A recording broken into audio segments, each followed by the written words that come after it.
धन वृद्धा, कोई धन में बड़ा होता है पर बड़ा वो नहीं है जो धन में बड़ा है।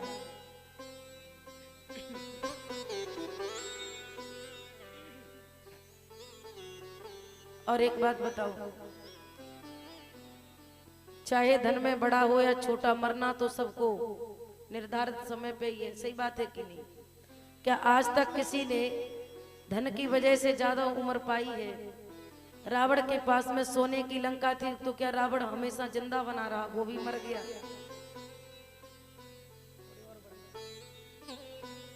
धन वृद्धा,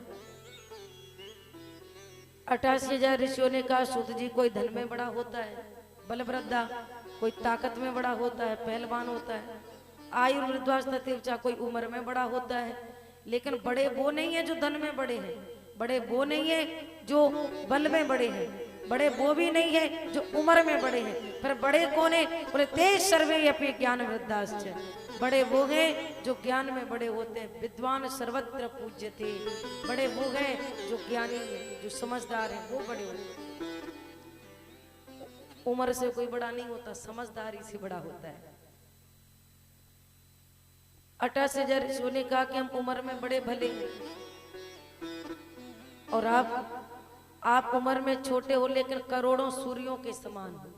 आपके अंदर जो ज्ञान है ना, वो करोड़ों सूर्यों के समान प्रकाशित हो रहा है। और हम जैसे अज्ञानियों के अंदर से अज्ञान रूपी अंधकार को निकालकर ज्ञान रूपी प्रकाश को भरने वाले आप करोड़ों सूर्यों के समान हो। तो हम आपको नमन नहीं करते हैं, आपके अंदर जो तेज पुंज है, जो ज्ञान रूपी प्रकाश है, उस ज्ञान को हम प्रणाम करते हैं। आपकी उम्र को थोड़ी प्रणाम करते, हम तो आपको ज्ञान को प्रणाम करते। अब आप आ ही चुके हो तो कोई ऐसा सुंदर प्रसंग सुनाओ जिससे कि हमारा मन थोड़ा दुनिया के प्रपंच से हटकर भगवान में थोड़ा लग जाए। सूत जी ने कहा कि ठीक है, हम आपको ऐसा सुंदर प्रसंग सुनाएंगे जो प्रसंग देवताओं को भी सुनने को नहीं मिला। जो कथा सुखदेव जी ने देवताओं को भी जिस कथा को सुनने का अधिकारी नहीं समझा, देवताओं को वापस लौटा दिया, मैं वो कथा आपको सुनाऊंगा जो श्री सुखदेव जी ने देवताओं को भी नहीं सुनाई। श्री कृष्ण प्राप्ति क्रम सद्वत् साधनम त्वाद्वाधुना, भगवान कृष्ण की भक्ति पाने का कोई साधन बताओ, कोई युक्ति बताओ, कोई उपाय बताओ। बात सुनो, एक बार की बात है, जब सभी देवताओं को पता चला कि श्री सुखदेव जी महाराज राजा परीक्षित को श्रीमद् भागवत कथा सुनाने के लिए तैयार हो रहे हैं, सुना रहे हैं, तो सभी देवता ऊपर से अमृत का कलश लेकर के आ गए और अमृत का कलश लेकर के कहा कि एवं विनिमय जाते, कहने लगे हे सुखदेव जी महाराज, आप जो श्रीमद् भागवत की कथा राजा परीक्षित को सुना रहे हैं ना, वो कथा राजा परीक्षित को मत सुनाइए, फिर वो कथा आप हमें सुनाइए। एवं विनिमये जाते सुधाराज्ञा प्रपीयताम् प्रपश्यामो वयं सर्वे श्रीमद्भागवतामृतम्।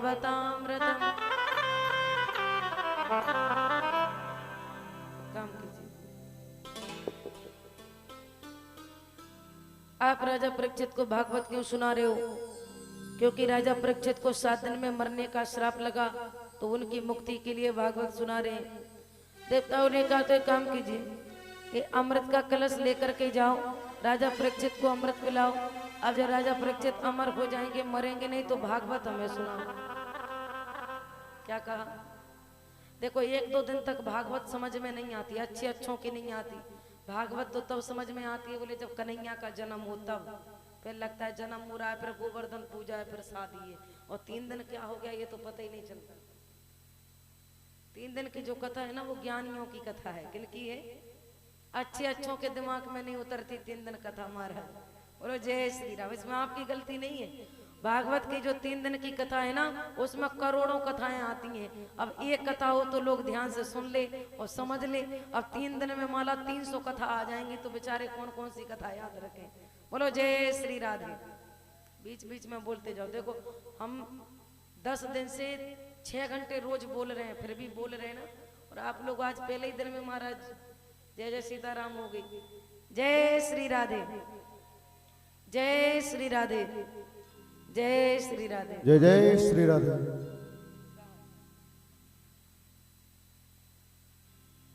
देवताओं ने कहा आप अमृत का कलश ले लीजिए और भागवत हमें दे दीजिए। सुखदेव जी ने कहा कि यदि आप श्रोता बन के आते तो हम आपको कथा सुना भी देते, पर आप तो सौदागर बन के आए हो। अच्छा ईमानदारी से बताओ जितने लोग बैठे, यदि आप लोग किसी चीज की अदला बदली करोगे तो बराबर की चीज से करोगे कि नहीं करोगे? अब 10,000 की अंगूठी हो और 9 लाख का गले का हार हो, अब आप बोलो कि ये अंगूठी ले लो और हमें ये हार दे दो, तो अदला बदली करोगे? सही बताओ। कहाँ 9 लाख का हार और कहाँ 10,000 की अंगूठी? बताओ कैसी बराबरी, अदला बदली। अब खेत की अदला बदली करते हो तो देख के करते हो ना कि भैया बराबर है तो ठीक है, हम यहाँ ले लेते हैं, तुम वहां ले लो। सुखदेव जी ने कहा कि भैया चेंजिंग करने भी आए, अदला बदली करने भी आए तो ठीक है, कम से कम बराबर की चीज तो लाते। देवताओं ने कहा कि अमृत से बड़ा क्या है दुनिया में, बताओ। अगर हमसे कोई कह दे कि पूरा घर मकान बेच दो और अमृत पी लो, तो हम तो तुरंत बेच देंगे, अमृत पी लेंगे ताकि सब कुछ देखने के लिए जिंदा रहे, कभी मरे ना। सही बात है कि नहीं? अगर कोई कह दे कि आप कभी नहीं मरोगे, लो अमृत, अमृत बिकने लग जाए ना, तो लोग खरीदने के लिए सब बेच बाच के अमृत खरीद लेंगे। क्योंकि दुनिया में इंसान सब कुछ करना चाहता है, एक चीज नहीं करना चाहता, क्या बोले? मरना नहीं चाहता। इंसान को हर चीज चाहिए लेकिन एक चीज नहीं चाहिए, क्या? मौत नहीं चाहिए। भगवान सुख दे, दुख दे, अच्छाई दे, बुराई दे, धन दे, गरीबी दे, अमीरी दे, सब कुछ दे, एक चीज ना दे। कौन? बोले मौत ना दे। एक ही चीज का डर है, मर ना जाए। अच्छा ये तो भगवान का भला है, धन्यवाद है कि भगवान ने मौत का कोई मुहूर्त नहीं निकाला। पंडित जी के पास जाते हो ना आप, सुनील भैया के पास में, मुहूर्त निकालो शादी का, मुहूर्त निकालो कथा का। अब भैया कभी कोई किसी पंडित जी के पास गया कि मेरी मौत का मुहूर्त निकालो?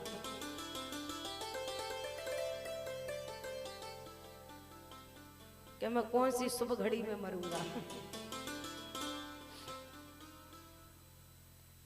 अगर भगवान कह देते ना कि आपको 10 तारीख को मरना है, तो लोग 8 तारीख को ही मर जाते। सोच सोच। मौत की मृत्यु देवी की 4 घंटी बजती है। कितनी? हमें कैसे पता चले कि मृत्यु हमारे नजदीक आ रही है, निकट आ रही है? कहा कि मृत्यु देवी की 4 घंटी बजती है। पहली घंटी बजती है बाल सफेद हो जाना। मौत कहती है बड़े केसों को सवारा, बड़ा सुगंधी तेल डाला, अब तेरे बाल सफेद हो गए, अब बूढ़ा हो गया, सफेदी आ गई, हाथ में माला लेकर भजन कर। तो जीव एक्सेप्ट नहीं करता, कबूल नहीं करता, स्वीकार नहीं करता। अब कहते कि हार्मोन्स की कमी से 5 साल के बच्चे के बाल सफेद हो जा रहे हैं, तो क्या 5 साल का बच्चा हाथ में माला लेके राम राम करने लगे? माला हाथ में नहीं लेता, क्या करता है? डाई करवा लेता है, ब्लैक कलर, काला कलर करवा लेता है। पहले से भी ज्यादा काले बाल दिखते हैं, पर नहीं करना भजन, नहीं लेनी माला हाथ में। बूढ़ा थोड़ी हुआ। मौत ने कहा अब पहली घंटी में माला नहीं पकड़ी, चलो भैया दूसरी घंटी बजी। महाराज दूसरी घंटी क्या बजी? आंखों से दिखना कम हो गया। मौत कहती है बड़े दुनिया का सुख दुख देखा, पत्नी बच्चों का सुख दुख देखा, टीवी सिनेमा फिल्में खूब देखी, अब तेरी बाहर की आंखें फूट गई, अब जरा अंदर की आंख से देखना शुरू कर, अपने स्वरूप का दर्शन कर, अंदर से अपने आप की तरफ झांकने का प्रयास कर, तेरा मन दर्पण कहलाए। बाहर के दर्पण में 100 बार देखते हो मैं कैसा दिखता हूँ, गोरा हूँ, काला हूँ, कैसा हूँ, और एक बार जरा अंदर के दर्पण में भी झांक के देख लो कि मैं बाहर से जितना गोरा हूँ अंदर से मेरी परछाई काली तो नहीं है। बोलो जय श्री राधे। फिर भी जीव नहीं मानता, क्या करवाता है? डॉक्टर के पास जाकर के चश्मा लगवा लाता है। चश्मे की टेक्नोलॉजी पुरानी हो गई, अब तो आंखों में लेंस फिटिंग हो जाते हैं, नहीं करना बजे। अब तीसरी घंटी बजी, 3200 दांत निकल के बाहर आ गए। मौत कहती है बड़े समोसे खाए, गुजियां खाई, चमचम खाई, रसगुल्ले खाए, मिर्च की पकौड़ी खाई, इतने नाम ले लिए। कई माता बहनें बैठी हैं, सबके मुंह में पानी आ गया होगा। एक ना एक चीज तो मन पसंद की हम बोली दिए होंगे, और रसगुल्ले का नाम सुन के तो किसका मुंह मीठा ना हो। सही बात है कि मौत कहती है अब तेरे दांत नहीं रहे भैया, थोड़ा दलिया खा के वजन कर, मूंग की दाल रोटी खा के वजन कर। फिर भी जीव एक्सेप्ट नहीं करता। बूढ़ा थोड़ी हुआ, डॉक्टर के पास जाकर के ऐसा बढ़िया दांतों का सेट लगवा के आता है ना, पता ही नहीं चलता ओरिजिनल है कि डुप्लीकेट है, असली है कि नकली है। नहीं लेनी माँ। अब चौथी घंटी बजी, चौथी घंटे क्या बजी, कमर 3 जगह से टेढ़ी हो गई। मौत कहती है आंधी खुददार दरख्तों को पटक जाती है, आंधी खुददार दरख्तों को पटक जाती है, साख वही बचती है जो लचक जाती है। इसलिए कहा कि झुक के चलो, क्योंकि बोले सिए गे राम में सब जग जाने, सिए राम में सब जग जानी, सिए राम में सब जग जाने, सिए राम में सब जग जानी, सिए राम में सब जग जानी, करहु प्रणाम जोर जुग पानी। जय सिया राम, जय जय सिया राम, जय सिया राम, जय जय सिया राम। और कले युग केवल नाम आधारा, कल युग केवल नाम आधारा, और सुमेरे सुमेरे नर उतरे पारा, सोमेरे सोमेरे नर उतरे पारा। मंगल भवन जय सिया राम, जय जय सिया राम, जय सिया राम, जय जय सिया राम। मंगल भवन अमंगल हारी, द्रवहो सो दशरथ अजर बिहारी। बोली राधा रानी मैया की जय हो। मौत ने कहा बड़ा सीना तान के चलते थे, बड़ा सर उठा के चलते थे, मैं ज्ञानी हूँ, मैं धनवान हूँ, मैं बलवान हूँ, मैं ये हूँ, मैं वो हूँ। अरे भैया अब तेरी कमर झुक गई, अब तू भी झुक जा। फिर भी जीव नहीं मानता। क्या करता है? वो च्यवनप्राश खाना शुरू कर देता है, मोती पिष्टी खाना शुरू कर देता है, वो स्वर्ण भस्मी खाना शुरू कर देता है, लेकिन नहीं लेना माला हाथ में, नहीं करना भजन। अब आप लोग ये मत सोचना कि जब 5वीं घंटी बजेगी तो माला पकड़ेंगे, नहीं। 5वीं घंटी नहीं बजती है महाराज, 5वां तो सीधा डायरेक्ट घंटा बजता है। घंटा चलो राधे बोलो वृंदावन हरि लाल की जय। आइए मनुष्य की कृपा किस प्रकार की प्रवृत्ति है, ये भजन के माध्यम से आपके समक्ष प्रस्तुत है। कि आका है अपनी मौज का और कोई बसर नहीं, कि आका है अपनी मौज का और कोई बसर नहीं। और सामान 100 वर्ष का, जिंदगी में सामान पूरे 100 साल का सजाए रखता है इंसान, कि सामान 100 वर्ष का और पल की खबर नहीं। इसलिए कहना है हो मत बांधे रे गठरिया अप जस की रे, मत बांधे रे गठरिया अप जस की रे, मत बांधे रे, ओ मत बांधे रे गठरिया अप जस की रे, मत बांधे रे। जय हो मत बांधे रे गठरिया अप जस की रे, हो मत बांधे रे गठरिया अप जस की, मत बांधे रे गठरिया अपजस की रे मत बांधे रे, गठरिया अपजस की रे मत बांधे रे, गठरिया अपजस की रे मत बांधे। तालियों की सेवा करते हुए